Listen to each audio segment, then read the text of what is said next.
Hello, my name is Mike Dines. I'm an academic and I currently lecture at Middlesex University. And I'm here to introduce Wally Dean. Dean, can you kind of introduce yourself, please, and give us a brief overview of why you're here and what you're going to talk about? Yeah, I do. I do, Mike. Yeah, I've been looking after Wally Hope's Ashbox for the last 11 years now. I've done a lot to promote Wally Hope's story. Wally Hope was the fellow who got Stonehenge festivals together, and well, in my contention and that of Penny is that he was bumped off by the state for being a bit too good at what he did, and also in a position where he was going to be able to buy land, etc., which was exactly what he wished to do. Um, so he died in 1975. I was at Stonehenge at the age of 7 when they put his ashes into the stones, and remember bits and bobs about the day, and I definitely remember quite a lot about that summer, that Stonehenge. It was a heat wave. It was a beautiful year. The tribe was sad, they'd lost Wally, and I do remember that, the sadness and what have you. And Helen Hatt was looking after the box before I was. I went up to do a Samhain party in Wales. I was running a cocktail bar at the time, and Wally wasn't out, and it was Samhain. I thought, well, it's Night of the Dead, and I said to Helen, "Oh, where's Wally?" And the proverbial question. And she said, "Oh, he's in my bus." And I said, "Oh, could I have him put him out on the bar, and I can tell his story while people are buying drinks, etc." And then I went to take him back the following morning, and she said, "Well, no, it's sort of your job now." And so I've been doing that for the last, like I say, 11 years now. I've done quite a lot of magazine articles for Festival Eye, helped out with Alan Dealing's travelling days on Enabler Press. I wrote a good, I don't know, 12 pages or something like that. Ran Wally Days, which is a gathering for a lot of the old 74, early 70s Wallies, and also younger people who wish to get in on, because Wally had a whole philosophy that we were one tribe and that we were all called Wally, that we could live together communally and help each other. So there were younger Wallies that wanted to learn about things. We put on a little bit of music, but the emphasis was more on people, etc. But the main thing was going to Stonehenge, and for anyone who knows the history of Stonehenge, we ran a festival there between 1974 and 1975, and then in 1985, the Battle of the Beanfield, or the ambush on the A303, as I prefer to call it quite often, because battle's a bit of a strong word for, all that amount of police against a collection of families going on a summer holiday, which is at its best, And so there was an exclusion zone between 1986 and 1999 where we weren't allowed to go within 4 miles of Stonehenge. But believe you me, that 4 miles went out to sort of 12 miles. And you were going into Wiltshire, there was riots in 88 and 90, and, there was many traumatic years and that. And then since 2000, well, we took down fences in 99 and also crushed the exclusion zone. Lovely Helen Lloyd going to court and having it shown that the whole operation over the last 16 years had been illegal on the part of the British government and Wiltshire Police, etc., inclusion with English heritage. And since then, we've been having a managed open access, which means that they tell us what we can do, and if we go along with it, they'll let us in for an amount of time. And yeah, I sort of like the experiment. There's things I like about it, and there's things I don't like about it. Obviously, it's better than it being a war zone each year, but at the same time, people do feel that they're not getting the experience they want. Then at last winter solstice, they took away our gathering points. They've taken away the drove on a number of years now. They sort of tried to charge for parking.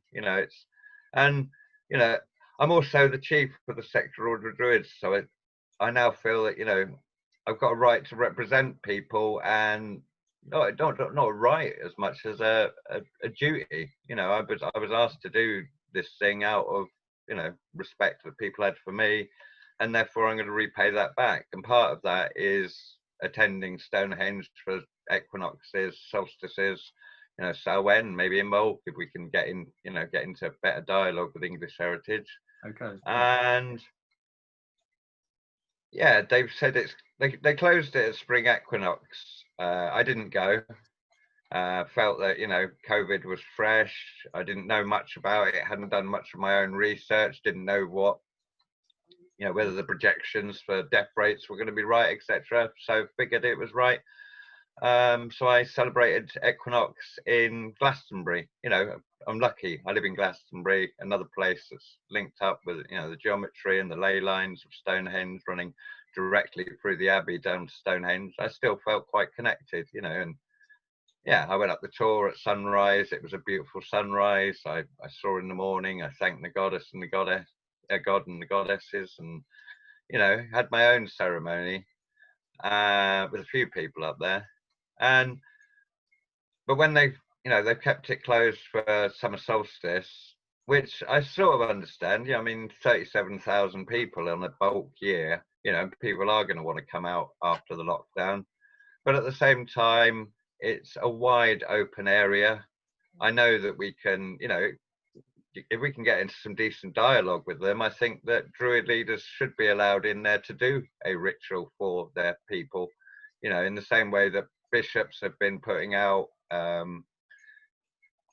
video bits and what have you from their cathedrals, and I mean, it's been very strange. I mean, mosques have been closed. I do realise I'm not alone, and that a lot of religions have been shut down. But when you're dealing with Stonehenge, which is a vast open landscape, luckily a lot of it is owned by the National Trust. They don't seem to be shutting off their access. Their land is open pretty much 24/7. And so going up, I'm going to be travelling up at the end of the week. Solstice is on Saturday night, Sunday dawn. We're in for an interesting day. So just to clarify then, Dean, so as we know, the summer solstice at Stonehenge, the open access stuff and the managed access is not happening. So no. So there will be no kind of official celebrations at Stonehenge. No. Stonehenge itself is opening on the 4th of July. Is that right? Yes. So the 4th of July. Yeah. There's a lot of restrictions. They're not going to be running the bus for the majority of people. The majority of people will be asked to walk down to the stones at a socially distanced, intervals, being requested to wear masks, etc. I'm going to take a mask up when I go up on summer solstice. I don't want to put anyone in fear or jeopardy. I'm quite happy to stay away from their security guards, etc. I'm quite happy, amongst our group, we've already, I'm only going up with one other person. I imagine there will be other pilgrims who make their way there. I haven't encouraged anyone. I have made it clear that I wish to go, but I haven't encouraged anyone to come with me. It's something, it's within my exercise. Stonehenge is 38 miles from me in Glastonbury, and the government guidelines are I can go 50 miles to an open piece of countryside to exercise. And so that's what I really intend to do. I'm quite happy. Why are you going then?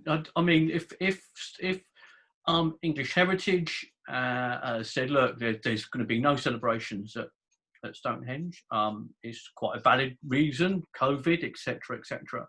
So why is this important for you individually, or for you being a member of Sacred Order of Druids, Secular Order of Druids? Why is it important for you?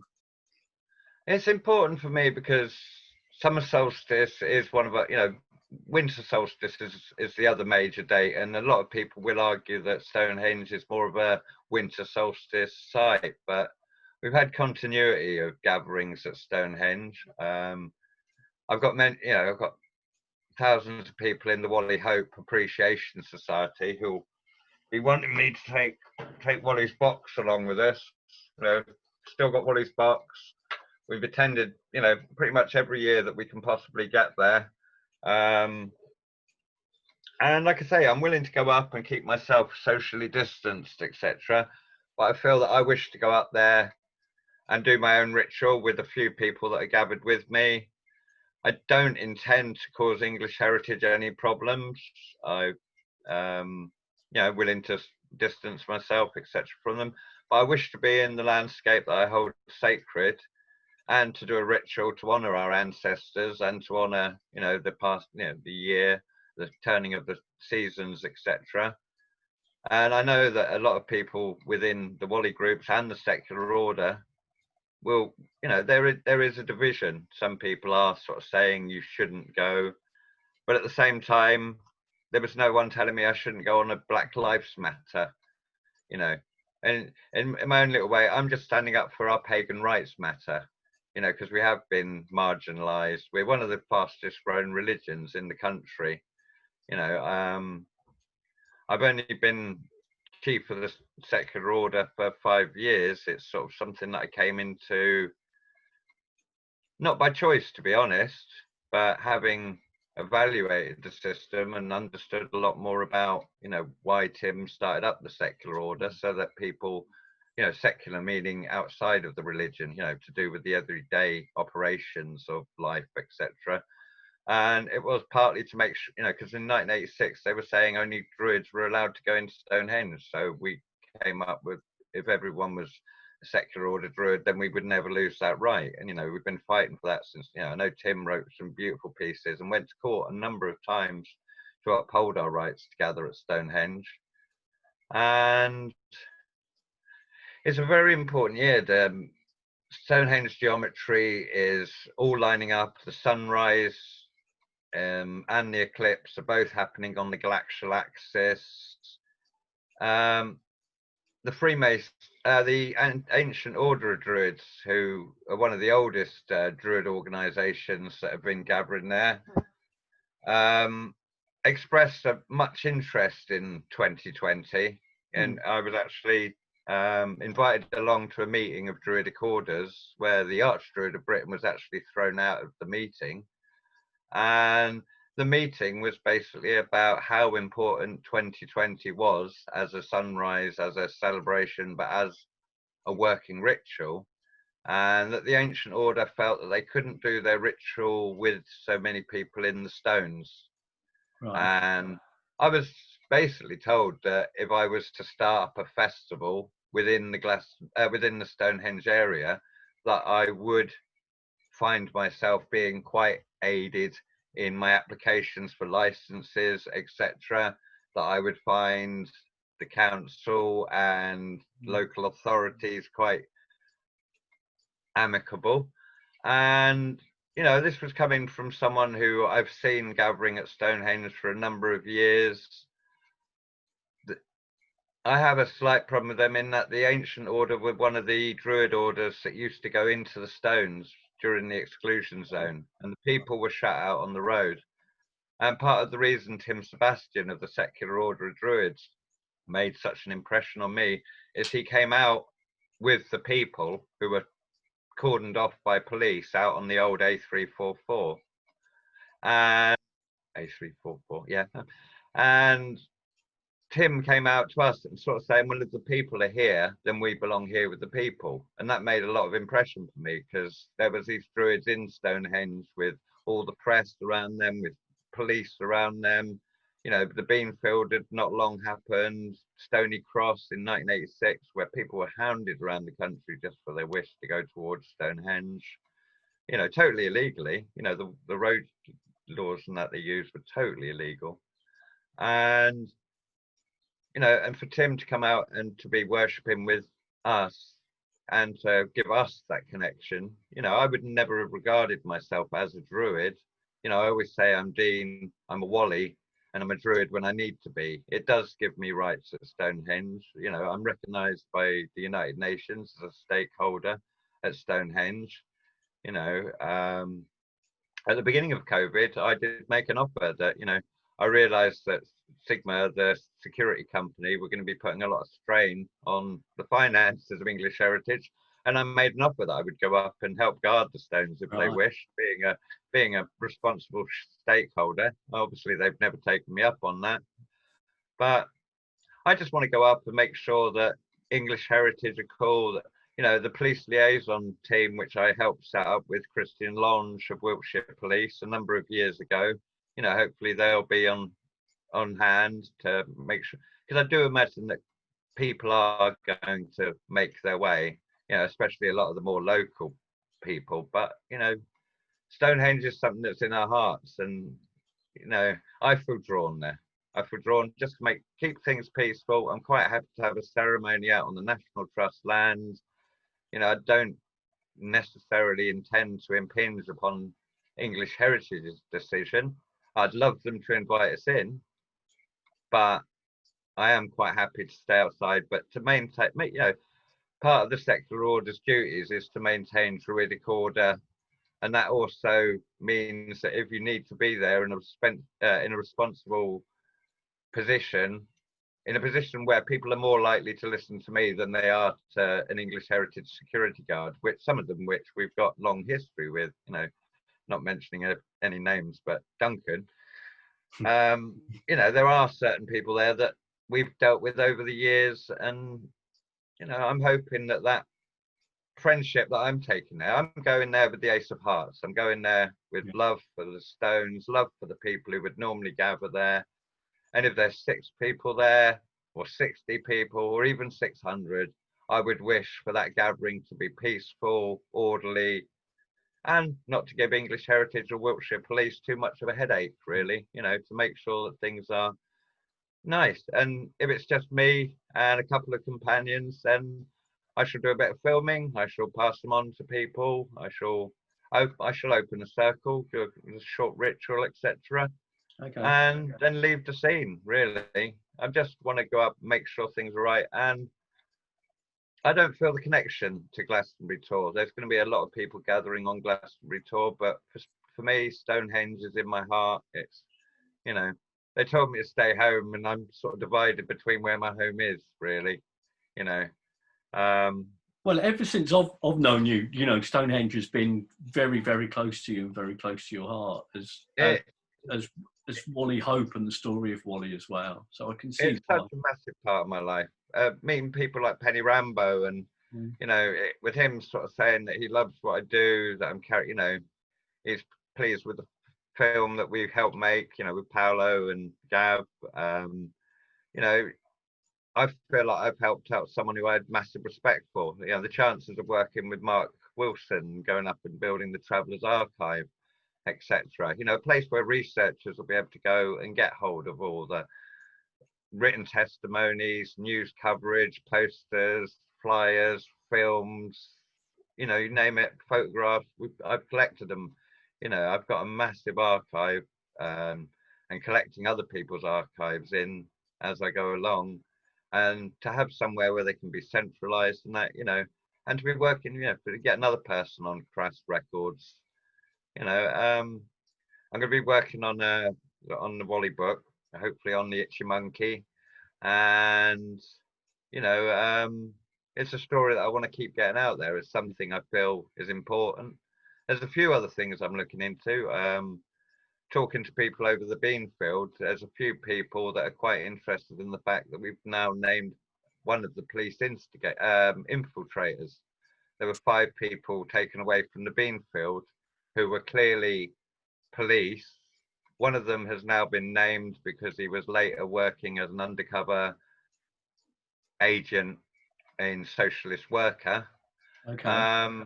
And so there's a few people that are interested in that. Stonehenge, as well as being our beautiful temple, we've been badly treated there. I've heard rumours that there's going to be someone coming from the United Nations over the next year to talk to us about how the British government have treated gypsies and travelling people, throughout this time. The shutting of the Caravan Sites Act, etc.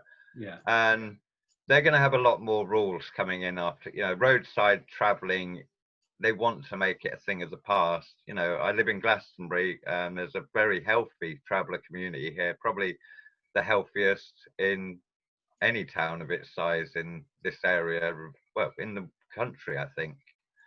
And many are roadside travellers, parked up along the roadside, on disused pieces of land, etc. And, I feel that way of life is still under threat, So it will be a struggle that carries on, because even with the open access at the moment, it isn't working for people. You know, people want to be able to observe full moons. You know, we have respect for the site. We've always had respect for the site, and we will continue to. And if we can make it, you know, if we can encourage English heritage to work with us, you know, we are the living heritage. UNESCO called us such. You know, we are the continuation of a long history of celebration and gathering at Stonehenge. And yeah, COVID, like I say, I'll be taking a mask, I'll be distancing myself, but I'm within my rights, within my remit as far as distance goes. And I want to do it for people like you, Mike, for people like Sam, for people, you know, I know there's people all over the country who would love to be at Stonehenge, who are distancing themselves quite responsibly if they feel that way. And I want to, you know, just go up and mark it and yeah, do the right thing by Wally, by the Stone, you know, the history of Stonehenge, and hopefully with English heritage too. You know, hopefully, you know, we're going to have to go forwards with greater cooperation. You know, if they're not going to allow gatherings to go on, then we're going to have to take in smaller gatherings. But you know, they're going to have to be free. You know, we're going to have to carry on working with them throughout this COVID. You know, and who knows how long this may go on. You know, they're already talking about a second wave and a possible autumn lockdown.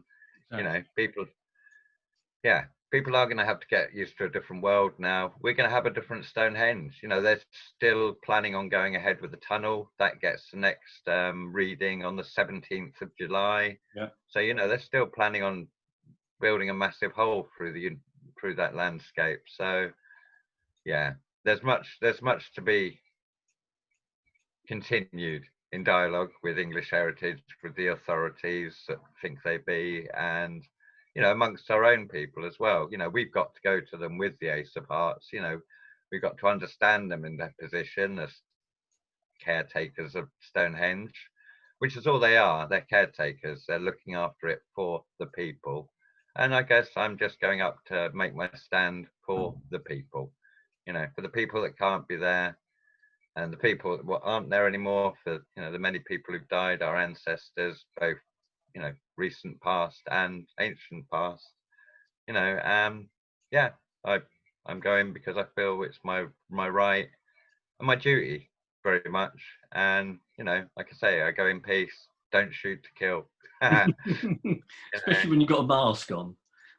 Well, yeah, well, this is a funny thing, wasn't it? That for so long they were saying, well, you can't go on protests with marches, with masks on, and then all of a sudden they're like, oh my God, they're all out on marches and they haven't got masks on. Although I do find it strange that they've allowed the Black Lives so much scope, but apparently lockdown protests are still very much frowned upon. Oh, well, strange, isn't it? You'd have thought the health implications would be the same for both. Yeah. But anyway, well, I don't want to get into COVID. But thanks very much for the chat, Dean. Have a good time over the weekend. I may even see you there. Yeah, but whatever happens, just stay safe.